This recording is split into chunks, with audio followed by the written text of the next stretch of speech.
So this shrub is called Arbutus unedo, or strawberry tree, and it's a really nice evergreen shrub for Mediterranean climates, I would imagine. It does very well in Northwest Oregon. I know it does well in California.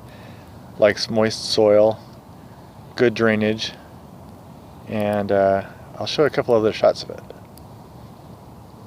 So you can see it gets pretty big here. I've seen them about 25 feet tall, and it's a close relative of madrone trees, which are pretty big, and it's a member of the it's an ericaceous plant, so it likes the same conditions as rhododendrons and things like that. So one thing I really like about this shrub is that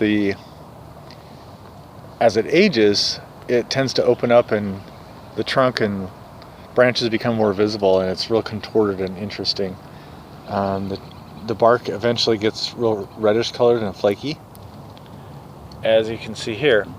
And another neat characteristic is, because of the name, it as indicated by the name, the flowers give way to bright red fruits, which are edible. I've eaten them a couple times, and they're not tasty at all. They're kind of seedy, but they are edible and sort of sweet.